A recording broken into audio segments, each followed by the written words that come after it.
नमस्कार दोस्तों। ITI first year electrician trade के लिए जो इंप्लीमेंटेबिलिटी स्किल सीरीज चला रहे हैं उसमें आज का वीडियो नंबर सेकंड है। तो सेकंड वीडियो में पहला क्वेश्चन की तरफ आते हैं। यह सभी ट्रेडों के लिए वैलिड होता है इंप्लीमेंटेबिलिटी स्किल, इसलिए लिखा गया है ऑल ट्रेड ऑफ एमसीक्यू। तो एमसीक्यू जो सीरीज है सभी ट्रेडों के लिए है। यह दूसरा लेक्चर है आज का इंप्लीमेंटेबिलिटी स्किल पर। पहला क्वेश्चन क्या है? Fill in the blank with proper interrogative adjective. अब क्या है देखिए, यहां से क्वेश्चन है, क्या दिया है? रिक्त स्थान दिया है, फिर आर यू गोइंग। तो बार बार ये हम लोग पढ़ते हैं कि where are you going, where are you going, इसलिए B option is the right answer, where are you going. ये तो आम बोलचाल लैंग्वेज में प्रयोग करते हैं कि वेयर आर यू गोइंग, तो वेयर यहाँ पर था। इंट्रोगेटिव मतलब प्रश्नवाचक चिन्ह लगना चाहिए। अगला क्वेश्चन क्या है कि प्रॉपर प्रोनाउन आप क्या भरेंगे इस फिलिंग द ब्लैंक में? प्रॉपर प्रोनाउन मतलब उचित प्रोनाउन आप क्या यहां पर लगाएंगे? क्या क्वेश्चन है देखिए, इसको आई पढ़िए आप, ये आई है तो क्या है? आई मेड दिस केक, और रिक्त स्थान दिया है तो आई के साथ जो प्रोनाउन लगता है ना, आई मतलब मैं के लिए, तो माई सेल्फ। तो I made this cake my self, मतलब इस केक को मैं स्वयं बनाया हूं। तो आई के साथ प्रोनाउन माई सेल्फ लगता है, और सी के साथ हर सेल्फ। सी के साथ, सी मतलब लड़की, तो लड़की के सी के साथ हर सेल्फ कुछ लिख देते हैं। देखिए, आई के साथ जो प्रोनाउन होता है माई सेल्फ होता है, जो सी होता है सी के साथ हर सेल्फ होता है, जो ही होता है ही के साथ हिम सेल्फ होता है, हिम सेल्फ होता है। ये तीन याद कर लीजिए, दे के साथ सेल्फ होता है। तो क्या है? आई मेड, तो आई मेड के साथ my self, A option is right answer. अगले क्वेश्चन की तरफ आते हैं। फिर प्रॉपर प्रोनाउन आपको भरना है, क्या दिया है? सी दिया है, लीजिए। अभी हम पीछे लिखे थे सी के साथ हर सेल्फ लगता है, लेकिन पढ़िए, सी मेड दिस केक, तो वह बनाई इस केक को, तो सी made this cake her self, her self. क्यों? क्योंकि सी है, सी के साथ हर सेल्फ। हिम किसके साथ लगता है? ही होता तब, तो सी है इसलिए her self. It self it के साथ, माई सेल्फ आई के साथ, तो वहां पर सी है इसलिए हर सेल्फ प्रोनाउन है यह। जो अगला क्वेश्चन है हमारा, फिर प्रॉपर, अब क्या दिया है कि रिफ्लेक्टिव प्रोनाउन प्रयोग करना है। अब क्या दिया है? सी हैज हर्ट, फिर सी आया है, अब प्रोनाउन पूछा है, तो herself, B option is right answer. Pronoun लगाना है, सी दिया है, तो C has hurt herself. आते हैं अगले क्वेश्चन की तरफ। सी के साथ हर, और ही के साथ हिम, और आई के साथ माई सेल्फ, इट के साथ it self.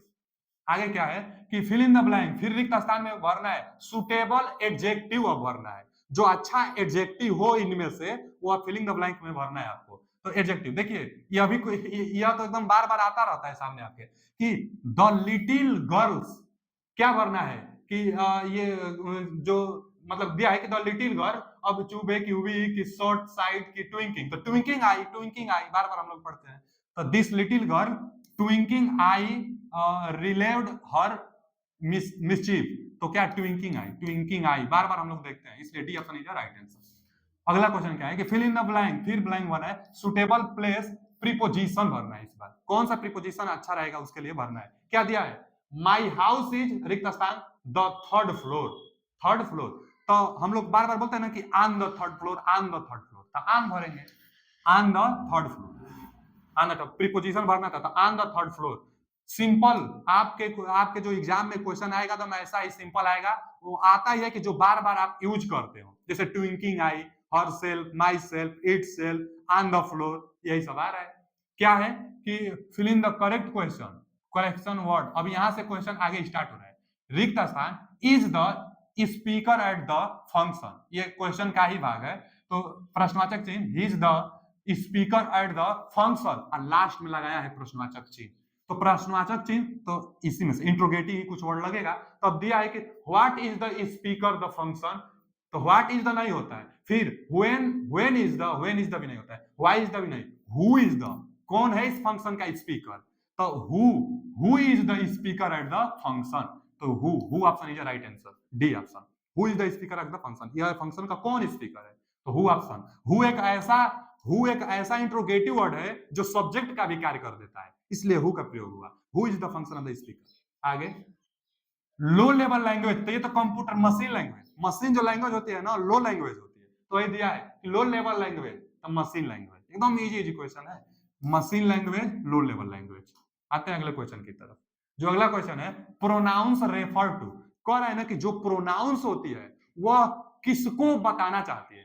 Pronoun referred to, तो प्रोनाउन क्या है? प्रोनाउन प्रोनाउन मतलब जो बोली जाती है, तो sound, production of sound, sound जो ध्वनि मुख से निकलती है वही प्रोनाउन है ना। तो pronoun refer to production of sound. D option is a right answer, production of sound. आते हैं अगले क्वेश्चन की तरफ। देखिए क्या दिया है, अरेंजमेंट करिए फॉलोइंग अ सेट वर्ड। कुछ वर्ड का सेट दिया है। क्या क्या दिया है? टीचर दिया है, स्कूल दिया है, वर्क दिया है, सी दिया है, अ दिया है, एज दिया है। तो इन सबको मिलाकर एक वर्ड आपको, एक सेंटेंस आपको तैयार करना है, और तैयार कर कर दे भी दिया है। कौन सा सही तैयार किया है सेंटेंस आपको बताना है। तो पहला दिया है कि स्कूल, पहले तो करता होना चाहिए, तो इसमें करता है, इसमें करता है, इसमें करता नहीं है, तो ये भी नहीं होगा, यही दो में से कोई एक होगा। अब कर्ता के बाद अगर हेल्पिंग वर्ब हो तो हेल्पिंग वर्ब, नहीं है तो फिर मेन वर्ब। तो हेल्पिंग वर्ब तो नहीं है, तो अब मेन वर्ब। तो मेन वर्ब ये टीचर नहीं, ये टीचर है, इसलिए B option is right answer. और पढ़कर भी देख लीजिए, she worked as a school teacher, वह एक स्कूल टीचर के रूप में कार्य करते हैं, इसलिए सी वर्कड। कर्ता उसके बाद मेन वर्ब होता है, तो she worked as a school teacher, B option is right answer. आता है अगले क्वेश्चन की तरफ। अगला क्वेश्चन क्या है, the word that express a sudden and strong feeling, मतलब अचानक जो फीलिंग आ जाती है उसको क्या कहते हैं? तो उसको हम लोग को पता है, विस्मयादिबोधक कहते हैं। विस्मयादिबोधक क्या होता है? जैसे अचानक ओ, जो अचानक शब्द निकलता है ना, इसको हम लोग विस्मयादिबोधक कहते हैं। तो विस्मयादिबोधक बी ऑप्शन, इंटरजेक्शन, विस्मयादिबोधक जो अचानक ध्वनि निकलती है।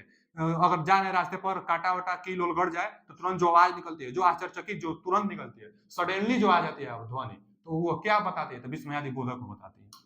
आते हैं अगले क्वेश्चन की तरफ। जो अगला क्वेश्चन है कि व्हेन यू ग्रीट करते हैं higher official such a teacher, instructor और सुपरवाइजर, अथवा मतलब ये बोल रहा है ना कि आपके जो आईटीआई टीचर हैं या जो ऑफिशियल लोग होते हैं, जो ऑफिशियल लोग होते हैं, जैसे टीचर हो गया, इंस्ट्रक्टर हो गया, सुपरवाइजर हो गया, तो इन लोग को आप ग्रीट कैसे करेंगे? क्या बोलकर ग्रीट करेंगे? हेलो बोलकर, हाय बोलकर, कि हे बोलकर, कि गुड मॉर्निंग? तो गुड मॉर्निंग। अपने से बड़ों अधिकारी विशिष्ट लोगों के लिए good morning sir, good evening sir, good afternoon sir, तो गुड मॉर्निंग बोलकर अभिवादन किया जाता है, तो इसलिए A option is right answer. बड़े लोगों को गुड मॉर्निंग बोलकर अभिवादन किया जाता है। अगला क्वेश्चन क्या है, which is the silent letter in the word. अब जो ये वर्ड दिया है ना, ये आंसर जो वर्ड दिया है, जो आंसर वर्ड दिया है, इसमें क्या साइलेंट होता है? इसको पहले पढ़ते क्या है? प्रोनाउंस मेन है, इसको पढ़ते हैं आंसर। क्या पढ़ते हैं? आंसर। तो आंसर में आंसर, ए यानी answer, E R, W silent है, इसलिए D option is right answer. Answer में डब्ल्यू साइलेंट होता है, यही पूछा है कि क्या साइलेंट होता है आंसर में, तो डब्ल्यू साइलेंट होता है, D option is right answer.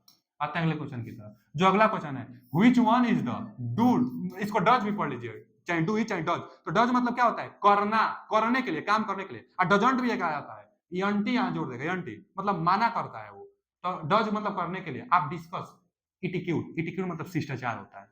तो क्या दिया है, which one is the does आप डिस्कशन, इटिक्यूट मतलब शिष्टाचार। शिष्टाचार के लिए इनमें से क्या करना चाहिए, क्या उचित है? शिष्टाचार के लिए क्या उचित है? पहला दिया है कि लूज योर टेम्पर, अपना आपा खो दे।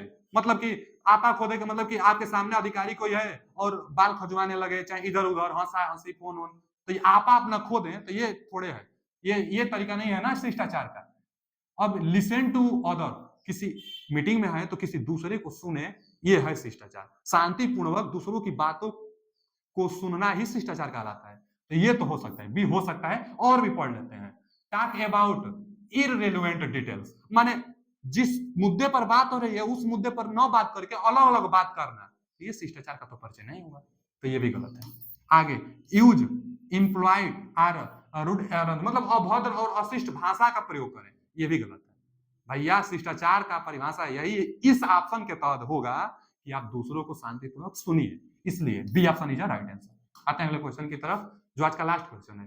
क्या है, व्हिच वन इज द, देखिए डजंट आ गया, आप डिस्कशन इटिक्यूट, फिर वही आ गया कि शिष्टाचार के लिए क्या नहीं करना चाहिए। उस बार था क्या करना चाहिए, इस बार क्या नहीं करना चाहिए।